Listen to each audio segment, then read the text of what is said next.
How many of you know the days of creation? If I say to you, what did God create on the third day? Who could tell me? My daughter. She's heard this before. All right, we're going to go through a quick exercise. I actually learned this my freshman year of college, okay? So we're going to go through some college material here, and it's a great way to remember the days of creation. Now, if you're able to, I would like for you to stand up, okay? We're going to go through a series of hand motions here that will help you remember the days of creation. Are you ready? All right, for the first one, I want you to go like this, kind of like you're shielding the light from your eyes. Because on the first day, God created light, all right? On the second day, I want you to move your hands out like this because God created the sky, all right? So on the first day, it was light. The second day, it was the sky. Now on the third day, bring your hands down here and just kind of wiggle your fingers because on the third day, God created vegetation, all our trees, plants, and grass, and all that cool green stuff, all right? Let's get a little more enthusiasm, okay? I'll let you sit down. Now, on the fourth day, I want you to take these same wiggly fingers and put them up here, because on the fourth day, God created the sun, moon, and stars, all that stuff you see up there in space. All right, on the fifth day, I want you to bring your hands down like this and go,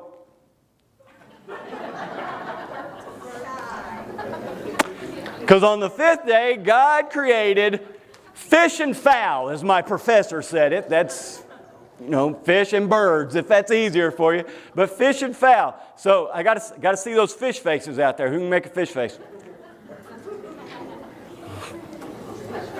Some of you doing a good job. Some of you are making a good attempt. Some of you are just saying, I'm not even trying that. Let's sit down. All right. Let's go on to the sixth day. And we will come from this, bring our hands back down here and put up 4 fingers on one hand, 2 on the other, because God made 4-legged animals, 2-legged people. Don't get those confused. That's a different worldview altogether, okay? So He made land animals and He made people. Now on the 7th day, you just bring your hands back up and put them behind your head, because what did God do on the 7th day?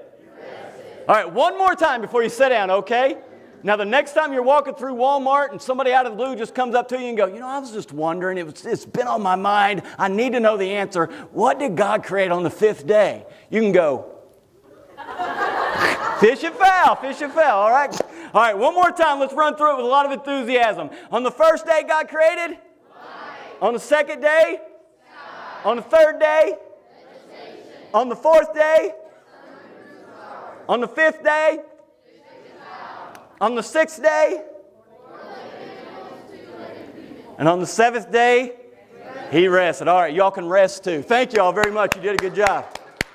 What I want to point out here today is that with each day of creation, if you look, especially in the NIV translation, at the end of every day, the end of the first day, God said, it is good. At the end of the second day, God looked at all He created and He said, it is good. At the end of the third day, He looked at everything He had created and He said, it is good. After the 4th day, God looked at everything He created and He said, it is good. On the 5th day, after He created the fish and the fowl, He looked at everything He created and He said, it is good. At the end of the 6th day, He looked at all that He had created and He said, it is very good. Now, what's so significant about the 6th day? He made man. He made us. He made His most valuable creation. And that's not to put down the rest of creation. Listen, all of God's creation is extremely valuable. And we should honor that. Man, it's beautiful. All of God's creation is valuable. But we are God's most valuable creation. For we were created in His image. And therefore, everything is good. But when He looked at what He created on the 6th day, He said it is very good. Because we are God's most valuable creation. There's a passage of Scripture in Ephesians chapter 2, verse 10, where Paul is writing to the Ephesian church, and he says, "For we are God's workmanship, created in Christ Jesus to do good works, which God prepared in advance for us to do. What this verse tells me, that God knew what He wanted you to do before you were ever born. Before you were ever born, God already had it planned out what your purpose in life was to be. Why? Because He created us specifically for that purpose. It wasn't like He created us and we were born and then He goes, all right, what am I going to do with this guy? No, He created us. He had a purpose in mind before He even created us. For we are God's workmanship. Now that word workmanship is translated a lot of different ways in a lot of different translations. Some translations say handiwork. We are God's handiwork. That has a personal feel to it. That we were personally made. We were not mass manufactured. That we were personally made by God. Some translations say workmanship. That He worked on us and He worked in us to get us the way He wanted us to be in order to do what He wanted us to do. You know, every product that it is created for a purpose. Again, people don't create products and then sit back and say, I wonder how we can use this. When I got back to the hotel last night, I'm a channel surfer. I don't know what you are. I don't really care what's on TV. I just want to know what else is on TV. And I came across CNN and they were doing this, you know how they do they'll go through the decades, what was happening in that decade. They were looking at the 2000s and they were looking specifically at technology. And they began to look at, you know, how technology changed throughout the 2000s. They looked, you know, at MySpace, if you remember MySpace when it came out, and then Facebook just kind of blew MySpace out of the water and all that. And then it got to the iPhone, and they had the presentation that Steve Jobs did when he got up, and he said, we're introducing 3 new products.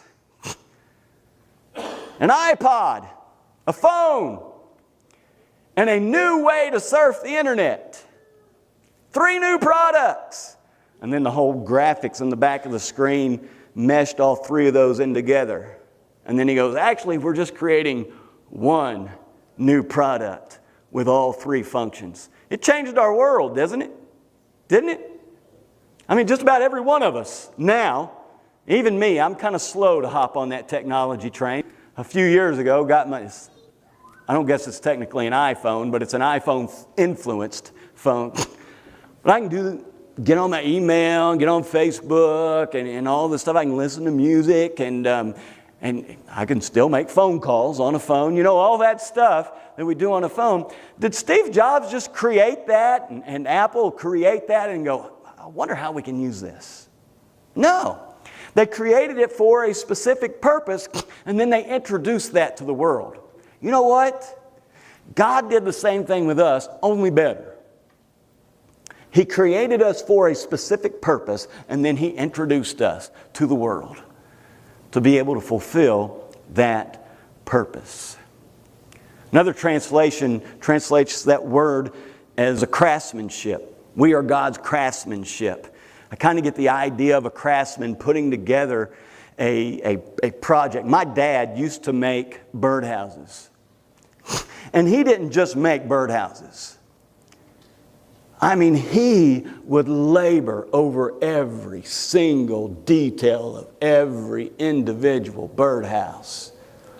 It wore me out as a kid growing up, because I'd be down in the basement helping him. And it looked great to me, but he kept looking for every little blemish, every place that he might be able to improve. Maybe you need to sand this down here, or maybe you need to straighten something up here. He just looked it over. My mom would be upstairs going, hey boys, the food's getting cold. And I'm like, I know, my stomach's growling. I'm ready to go. But I wasn't about to walk away from Dad and go upstairs. I stood right there by him until he finished looking this birdhouse over. Now I kind of get a feeling that God does us that way. Again, He doesn't just put us together and put us out there. But He pays attention to every little detail of who we are and how He's making us in order to serve Him. Another translation of this word, workmanship, is that we are a work of art or a masterpiece. You ever thought of yourself as a masterpiece? Because when I think of a masterpiece, I think of these great big expensive paintings, right? These paintings that sell for like thousands and sometimes even millions of dollars. And you know what? Each one is unique. There were not thousands or millions of these made. If they were, the value would have dropped. But there's typically one made. This one masterpiece painting. And people pay a big price for that masterpiece painting. And the painter who painted that paid attention to every little detail. They didn't just throw paint on a canvas and wait to see what happens. They had intentions of creating a masterpiece when they created it. And I feel like God does the same thing with us. We are a masterpiece of God. Now, before you get the wrong idea of where I'm going with this, please understand me. This isn't so that we could boast. It isn't so that we could brag. It's not so that we could puff our chest out and go, yeah, I'm a masterpiece of God. Because without the Creator, what are we? We're just a cheap piece of canvas. It's what we are. I mean, you can get a canvas down at Walmart. They are not that valuable. But it's when the painter, the Creator, creates the masterpiece that it becomes valuable. We're not a masterpiece on our own merit. We're a masterpiece because of the Creator that created us. That's what makes us a masterpiece. The word that is actually used there, the Greek word, is the word poema. It's where we get our word poem. You know, when I think of a poem, I think of something that somebody has intentionally put the right words in just the right place to create the right emotion as somebody reads through that poetry. And I know some of you are not into poetry, and as I say this, you're going, who could get emotional about a poem? But others of you are really into that. And probably more of you are into poetry that is put to music. We call them songs. That's really poetry, just put to music. But it's the touch of an artist that creates a master poem or a master song. And that's what God has done in us for a specific purpose. The day that my daughter was born, my wife and I, we were at the hospital there in Lexington, Kentucky. My parents had come up and they were sitting there with us. And they had just taken my wife back to get her ready. And they raised 5 kids. 4 girls and then me. Okay, I'm the baby and I'm the boy. We're not going to get into that right now, but that was my birth order right there.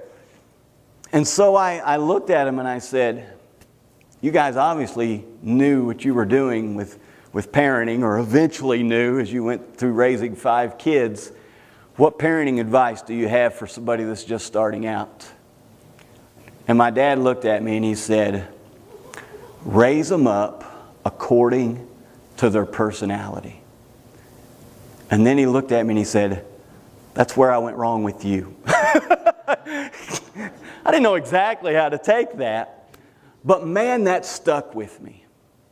And he went on to say, he goes, I raised you as a typical little boy. Little did I know that I was raising a son with the heart of a poet. And man, that had an effect on me. And I've tried to be intentional of understanding the personality style of each one of my kids and helping to raise them in that direction. Because here's the deal. Each one of us have different personalities. Each one of us are different. Each one of us can look at the same situation and see it in different ways. Now, I'm not talking about wrong information. I'm not talking about making up facts. I'm just talking about seeing the same thing from different points of view. Because we are all different. And you know those personalities that we have? God created us with that personality. He's made each one of us different. He has made each one of us weird. Right? I mean, have you ever noticed that there's any weird people around? Yeah. Have you ever realized that those same people feel the same way about you? Okay? We are all weird. We all have our own unique oddities, but that's okay. Because that's how God created us. Our personalities in and of themselves are not good or bad. We can make them good or bad by the way we act according to those personalities. But in and of themselves, God has created us in a specific way to serve Him in a specific purpose. In order for us to better understand that God-inspired fire ignited deep within our soul that drives us to never settle, to live with passion, and to turn the world upside down, we've got to come to an understanding of how God has created us in our personality. And there's a lot of other areas that we could look at this. We could look at spiritual gifts. We could look at our specific passions and our experiences and our abilities. And I would encourage you to do that. Just in the time that we have here tonight, we're not going to be able to get into all of that. But one of my specialties is personality style strategies. How do people best serve God with their own specific personality? In Galatians chapter 6, verses 4 and 5, and I love the Message translation of this passage. It says, make a careful exploration of who you are and the work you have been given, and then sink yourself into that. Don't be impressed with yourself. Don't compare yourself with others. Each of you must take responsibility for doing the creative best you can with your own life. I love that passage of Scripture because, first of all, it's telling us to make a careful exploration of who we are. How has God created us? And it's a journey of understanding and better understanding how God has created us. And then the more understanding we get of that, the more we need to sink ourselves into that. That's not something for us to dabble in. That's something for us to plunge ourselves into. Because God's created us for that. Again, it's not for our own glory. Specifically, it says, don't be impressed with yourself. Don't. Because again, it's because of God that you are who you are. We didn't achieve that on our own merit. We choose what we do with that. But the way that God created us has nothing to do with our own merit, our own ability. It's what God has done in us, how He has designed us. So don't be impressed with yourself. Because different personalities serve different purposes, and some of them get more limelight than others. And that's okay. It doesn't mean they're any more valuable. It just means that people see them more. But the people that don't get the limelight, we need them too. I would assume there's probably people in this church that are good at doing maintenance on this building. If something goes wrong, they're there and they're able to fix it. They're able to take care of it. They may not get up and preach. They may not be teaching a Sunday school class. They may not be up in front of the crowd. There may be some people don't even know their names. But they're extremely valuable. Extremely valuable for the purpose that they serve.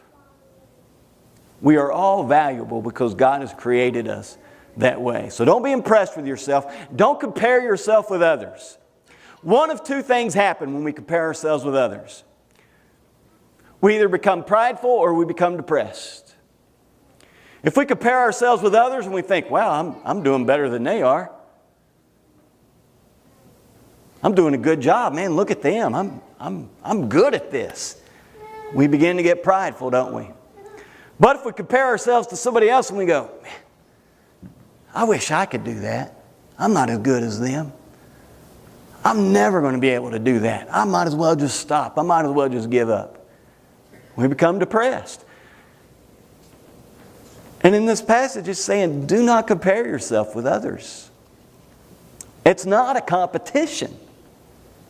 We're all on the same team, working for the same God. We're not competing for God's attention. Guess what? We all have God's full attention already. He's crazy about you. So let's not compare ourselves to one another. But each one of us must take personal responsibility for doing the creative best we can with our own life. Because we are all different. We can learn from other people, but we've got to apply that to our own personal life. Listen, what makes you tick and what ticks you off is different than what makes the person beside you tick and what ticks them off. Because we're all created different and we're all weird in our own way. Now, for centuries, there has been a common agreement that there are 4 dominant personality styles. Now, the way those are materialized or the way those are explained or communicated or whatever may have some flexibility in there as you look at them. Some of you may be familiar with the disc profiles that kind of splits up the personality styles into 4 different ones. I think one of our Christian counselors, maybe Gary Smalley, that does it according to animals. He uses animal labels. Some people do colors. I don't do that. I bring my wording straight out of Scripture in Mark chapter 12, verses 30 and 31, when Jesus is asked, what is the greatest commandment? And his response is to love the Lord your God with all your heart, soul, strength, and mind. Heart, soul, strength, and mind. And so real quick, let's go through those 4 different personality styles and see how God uses each one to best serve His purposes. The first one I want to talk about is the heart. Hearts make up about 40 to 50% of the world's population. They are the security-seeking personality. They want to know that there's enough money in the bank, that their jobs are secure, that their kids are safe, that their marriage is secure. They like having that security. Each personality style has a time focus, and the time focus of the heart is in the past. I was raised by 2 hearts. My parents loved talking about the good old days. And I loved hearing them talk about the good old days because they talked about it with such excitement and enthusiasm as they reflected on those years of growing up and sharing that with other people. Hearts kind of give stability to our society. Whatever society you may be looking at, whatever culture you may be looking at, hearts are the predominant stability of that specific culture. And so hearts, we thank you for that. Hearts, when they're looking for a spouse, they are looking for a helpmate. They want somebody that's going to work beside them, that's going to work with them. I am married to a heart. Not only was I raised by heart, I am married to a heart. And you know the most romantic thing I can do for my wife? Get on my knees beside her in the garden and get my hands dirty. She loves that more than flowers or poetry. I'd much rather write poetry. But it just doesn't do much for my wife. To get in, help her do dishes or to help her clean the house, stuff like that. That is my wife's idea of romance. Why? Because she is a heart. And what she's looking for in a spouse is a helpmate. Now, as a parent, hearts are socializers. They want their kids to be involved, whether it's Little League or church or Cub Scouts or Girl Scouts or whatever it is. They want them to be involved in some kind of community where they can have that connection. As children, hearts are what we call authority pleasers. Or I guess maybe what we really call them are the good kids. they're the ones that are almost born with a desire to please their parents. And when they go to school, they have a desire to please their teachers. And when they get a job, they have a desire to please their supervisors. They just have this innate desire to please whatever authority figure is in their life at that time. They are loyal, they are dependable, they're always there. If they say they're going to do something, they will move heaven and earth to make sure it gets done. Now, looking at this from a ministry point of view, when you are plugging hearts into a ministry within the church, the two things that you want to see happen with them if you want them to serve long term is that they experience connection with other people and they have accomplishment, measurable accomplishment, where they can look and say, okay, I did this. Hearts love checklists, to-do lists. All right, I got this done, I got this done, I got this done, I get this, and I get to check that off. And my wife is most enthusiastic at the end of the day when she can look at her to-do list and every one of them have checks. Okay, she accomplished everything on that list. That makes her day. As leaders, hearts are stabilizers. They bring stability to an organization. I work with I'm on a board of regents of a small Bible college. And a few years ago, we kind of went through some chaotic times and we're struggling financially. And we were without a president and we were looking for somebody to bring stability. We didn't need a visionary at this point. We needed somebody who was going to stabilize the situation. And I believe we found that. And over the past couple of years, we have experienced much more stability in that situation. Why? Because we have a heart as a leader, as a president in that situation. Now, we have 4 dominant personality styles. How many gospels do we have? 4. We have 4. Isn't that just amazing? Isn't that just something? Some people have done studies on this and they feel that certain gospels have a stronger appeal to specific personality styles. And the gospel that appeals the most to most hearts is the Gospel of Matthew. Matthew digs into the past more so than the other 3 Gospels. There are more Old Testament quotations in Matthew than the other 3 Gospels. Matthew does more to prove the prophecies of Jesus being the Messiah than the other 3 Gospels do. And of course, with a heart having a time focus of the past, that really appeals to them. Another biblical example of a heart in the Bible is Martha. You remember the situation with Mary and Martha when Jesus was visiting. Mary was just spending all her time right there at the feet of Jesus. And what was Martha doing?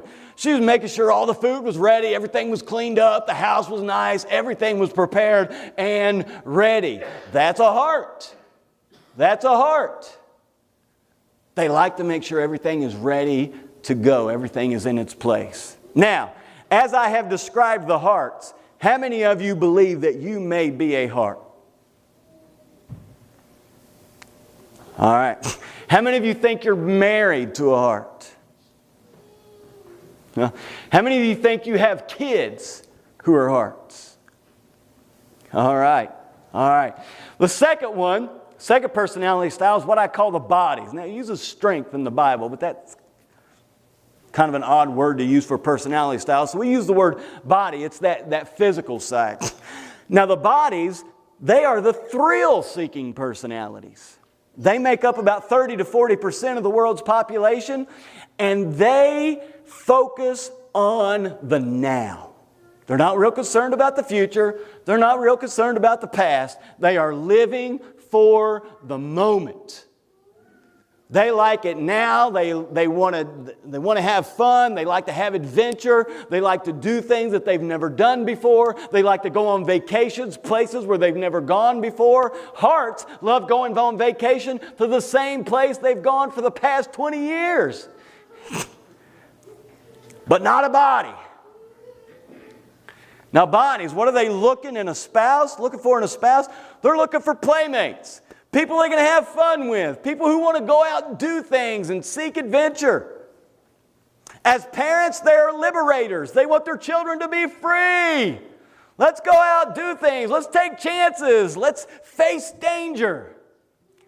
As children, bodies are excitables. It doesn't take a whole lot to get a body all revved up, man. And you know these people, right? You know these kids. You've had them in Vacation Bible School. And when you find out they're in your class, you're going, oh, I'm going to need an Excedrin. Because they love to have fun and the least little thing, man, and they are excited. Now, in order to plug a body into ministry where you want them to be long term, it's got to be fun and it's got to be active. You're not going to get a body to just sit around a lot. Bodies are not interested in long board meetings. They're just not. They want to get up and they want to do something. They want to be active. As leaders, bodies are troubleshooters. If you are dealing with a situation and you need a quick fix to something, a body could come in, they could creatively look for a solution and then move on. They don't want to sit around talking about all the different variations and all that. They see a problem, they fix it, they move on. And if you're needing that type of leader in that situation, a body is what you need. Now, what gospel best appeals to a body? It's the Gospel of Mark. Mark is the shortest gospel we have. It hits the highlights and it moves on. Okay? I mean, you still get the information. If you read the Gospel of Mark, you get an understanding of who Jesus is. But Mark doesn't go a whole lot into the Old Testament reasons that Jesus is the Messiah. You don't get a whole lot of extra information with Mark. But you get the information you need and you move on. And bodies love that. Give it to me and let me go. Now, another biblical example of a body, and some of you may be able to guess this already, Peter. Peter's like the perfect example of the body. I mean, he was an in-the-moment kind of guy. When Jesus was walking on the water, who was the one who stood up and said, "Call me to come out there, I'm ready." You know, once he got out there, he kind of realized the situation was a little different than what he expected it to be. But man, he jumped up and he was ready to go. What was it he told Jesus when Jesus said that you will deny me? I'll never deny you, not me. Even if I have to die, I won't deny you. What did he end up doing? Denying him? I don't know who this guy is. But Peter was also effective, extremely effective, in the birth of the church when he stood up and he preached that first gospel message. And it impacted the people in a way that 3,000 people came to Jesus. Bodies have presence about them. There's just something about bodies that when they come into a room, they cannot go unnoticed. Our attention is drawn to them. Here's an interesting thing, kind of a side note on the bodies, looking at the political situation. Every time a body has run against a different personality in the general election, in the final election, when it's down to 2, every time a body has run against another personality, the body has won every time. Every time. Donald Trump is a body. He ran against the mind. And we'll talk about minds here in a minute. Obama was a body. George W. was a body. Reagan was a body. John F. Kennedy was a body. There was just something about those guys, whether you liked them or whether you hated them. You couldn't ignore them. They drew your attention. Because that's what bodies do. All right, let's go to the third one. The third one is the soul. The souls make up about 10 to 20% of the world's population. They are the identity-seeking personalities. They're the ones always trying to figure out who they are.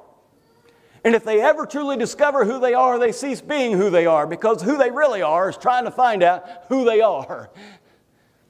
They're always in this kind of self-discovery mode, trying to find out what is out there and what more is there that's out. They are the dreamers of the world. Their time focus is the future. They're always focused on how good things can be. If we could just do this and we could just do that, oh, the picture is so much more beautiful in the future than what it is now. But I'm excited because we can create that. Those are the souls. And in a spouse, they are looking for a soul mate, somebody that they can connect with in a spiritual sense, something deeper than just the physical, just what they can hear, see, and taste. As a parent, they are harmonizers. They want their kids to get along with each other. They want their kids to get along with others. As a child, they are the passionates. They will find something that they are passionate about and nothing can tear them from it. They just get caught up in that. Now, if you want a soul to get plugged into ministry in a way that they will serve long term, there's got to be harmony and there's got to be purpose in what they are doing. They want a deeper meaning for any significant activity they take place in. They want to know that it's something bigger than just what is before their eyes. Now, as leaders, they are inspirational leaders. They inspire crowds to stand up and march.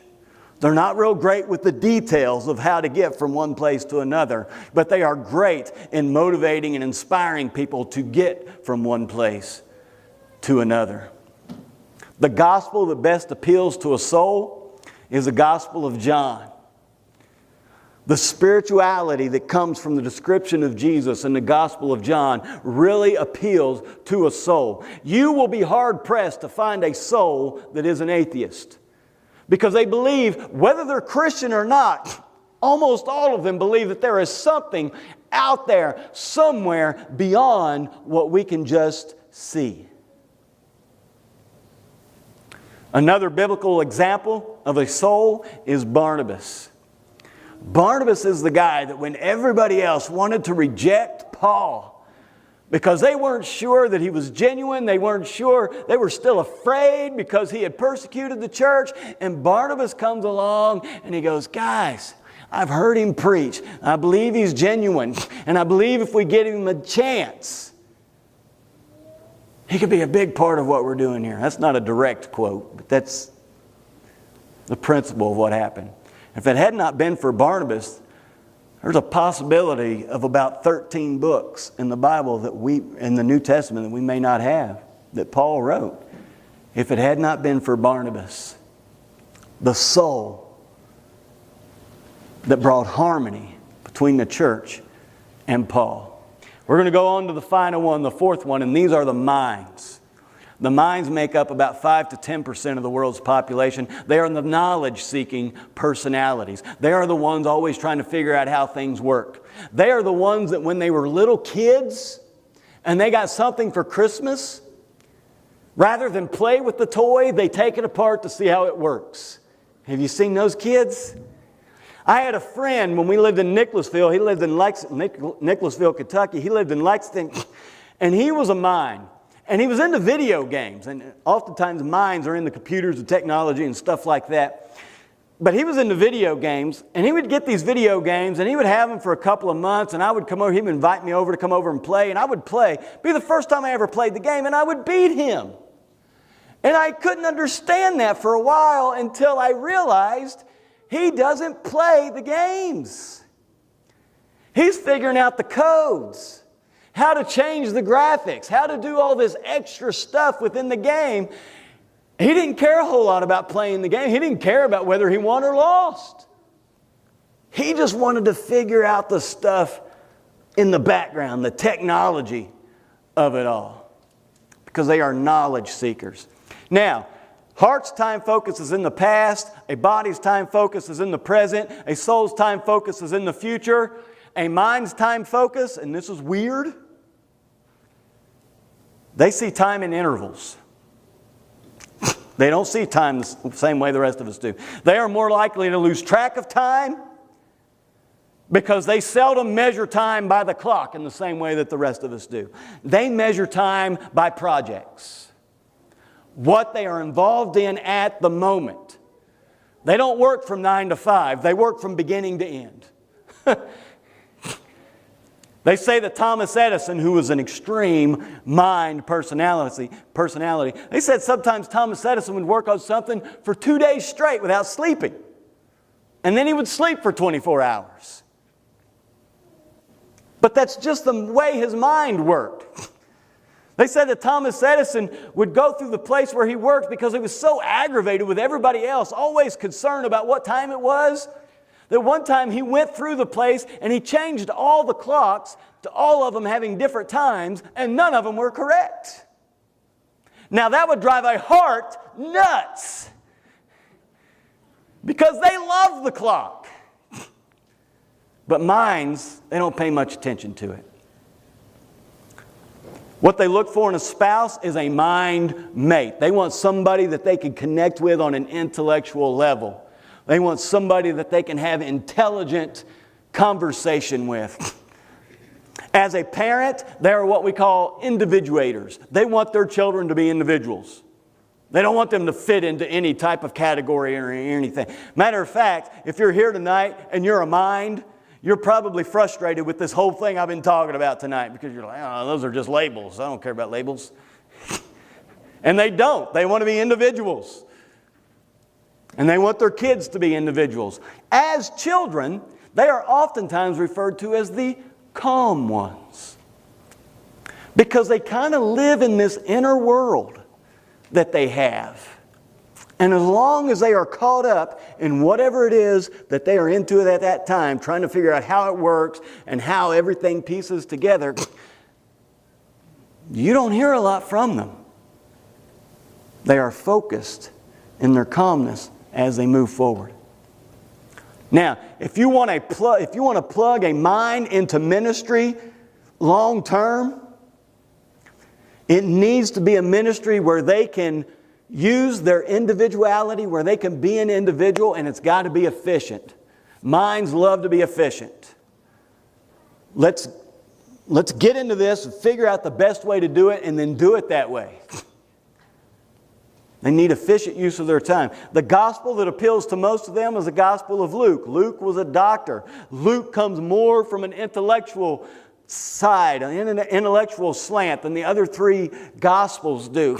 And they appeal to minds. One of the big minds in the Bible, we already talked about him earlier, is Paul. Paul was a mind. We see in several places in the New Testament where it says that Paul sat and reasoned with them from the Scriptures. This was Paul's favorite form of evangelism because he looked at things from an intellectual point of view. Listen, none of these personality styles are good or bad. God has created you for a specific purpose. And part of that purpose is your personality. How He's created you in your personality to best serve Him. He made you a heart, if you're a heart, to serve Him according to your personality. Same way with a body. Same way with a soul. Same way with a mind. Just for fun, which one of those personality styles do you think I am? What? Ooh, you got it. It's funny because most people don't get it the first time. I am a soul. I am a soul. Now, everybody has a primary and everybody has a secondary. And my secondary is body. Okay? And usually when I'm speaking up in front of a crowd, that's what people typically guess is a body because this is my most comfortable place to be, up in front of a crowd, and I really come alive in this type of situation, and that secondary personality really shows up in this type of situation. But in reality, I am a soul. We're kind of weird. We're kind of out there. Sometimes we are so focused in the future, we are no good in the present, but that's kind of the struggle that we have to deal with there. But God creates souls. He created me a soul, and if you're a soul, He created you a soul in order to serve Him within that personality. And He did the same thing with a mind. Now, several years ago, many, many years ago, there were 4 people that were arrested and sentenced to death. Death by guillotine. And they lined all 4 of them up, and they put their heads in the guillotine, and they dropped that blade, and that blade fell, and just within inches of their necks, the blade stopped. Well, they took it as a sign that all 4 of these people were innocent, and so they let them go. And it just so happens that within these 4, there was a heart, and there was a body, and there was a soul, and there was a mind. And when they were set free, the heart goes, I can be with my family another day. I get to hug my spouse. I get to love my children. I get to spend more time with my family, and I will not let that time go to waste. The body stands up and he goes, party! Everybody over to my house. We're having a celebration. I thought I was going to be dead today. I'm not. Hey, let's live it up, folks. Come on over. The soul stands up and he goes, we have been spared for a deeper reason. There is a purpose. There is a meaning. There is something that we are meant to do. And I intend to find out what that is.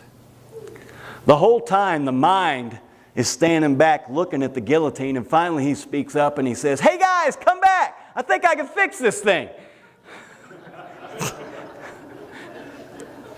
There's your 4 personality styles. Listen guys, don't forget Ephesians 2:10. For we are God's workmanship, handiwork, work of art, craftsmanship, poem, masterpiece, created in Christ Jesus to do good works, which God prepared in advance for us to do.